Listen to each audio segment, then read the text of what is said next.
E eu converso agora com o professor da Universidade de Brasília, Remy Castione. Ele é doutor em educação. Professor, boa noite. Esses 75% dos royalties do pré-sal aprovados pelo Congresso são suficientes para a educação? Olha, isso é uma contribuição muito importante. Eu não creio que a destinação dos 75 totalizariam os 5% do PIB que nós necessitamos para completar a conta do que as ruas, nós todos do campo da educação estamos reivindicando dos 10% do PIB.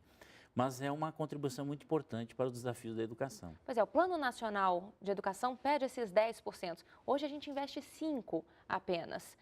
O Brasil, dos 32 países da OCDE, é o que menos investe em ensino médio. O que é preciso fazer mais em termos da gestão dos recursos já atual? Como é que o senhor avalia? Bom, a questão do ensino médio, por exemplo, é de responsabilidade dos estados.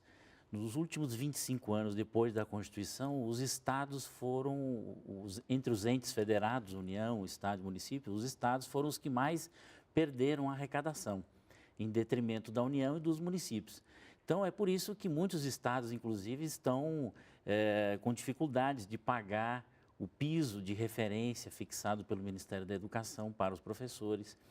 Então, é importante que os estados possam adquirir sua capacidade fiscal, né? E o caso da destinação dos royalties é uma questão importante para que possam honrar esse compromisso, né? De pagar pelo menos um salário mais condizente aos professores. E onde esse dinheiro deveria ser investido prioritariamente na sua avaliação? A gente viu aí pessoas nas ruas dizendo o que o senhor está falando.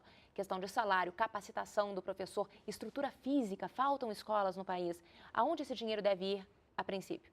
Não, sem dúvida, gasto em educação é notadamente pagamento de professores e infraestrutura. Essa é a grande contribuição do gasto em educação. O salário do magistério, de modo geral, em nível nacional, está muito aquém do que a maioria das profissões que exigem curso superior. Quer dizer, o salário médio do professor equivale a praticamente 60% do que uma profissão de nível superior recebe. Então, nós precisaríamos, em tese, quase que dobrar o salário dos professores do Brasil, os 2 milhões de professores da educação básica, para que possam ter condições de se envolver mais com o tema e, principalmente, nós temos uma carreira mais atrativa para os jovens, porque nós não estamos pensando só nos professores que estão hoje na sala de aula.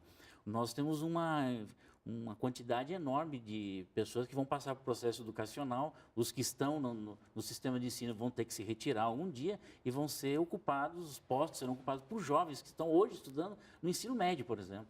Agora, professor, voltando a falar da questão da gestão. No ensino médio, como o senhor falou, responsabilidade dos estados, o investimento que é pouquíssimo, mesmo assim ele dobrou nos últimos anos, na última década. Mas o rendimento dos alunos não acompanhou isso. O que falta? Bom, o problema do ensino médio é um problema estrutural. Além dessa questão do envolvimento dos professores, nós temos um problema da própria questão do formato do ensino médio. É inadmissível, nós estamos falando no ensino médio com 23 componentes curriculares.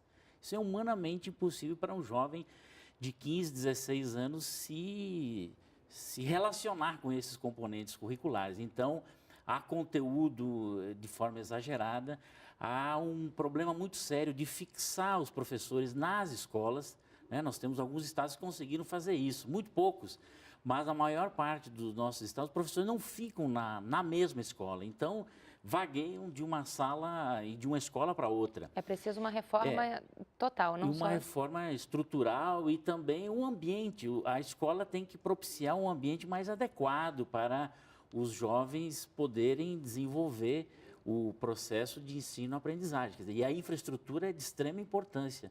E hoje nós não encontramos isso nas escolas. Professor, já para encerrar a nossa entrevista, os royalties do pré-sal, o senhor acha que é interessante atrelar o investimento em educação a esse dinheiro?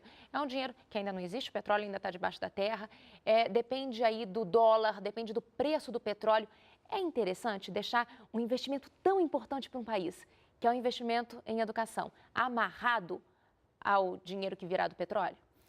Sim, é uma riqueza que o país possui com grande potencial, né? A princípio, todas as informações são de que há um potencial enorme que nós temos, mas ainda depende de série de fatores, como você mesmo falou. O preço do barril, né? O tempo que isso vai demorar para ser extraído, quanto isso vai gerar de excedente para a União, que a União vai abrir mão, vai passar para os estados, uma série de coisas aí. Mas é uma poupança, né? E é importante que a população também entenda de que nós não vamos precisar isso para o resto da vida, que nós somos ainda um país com muitos jovens.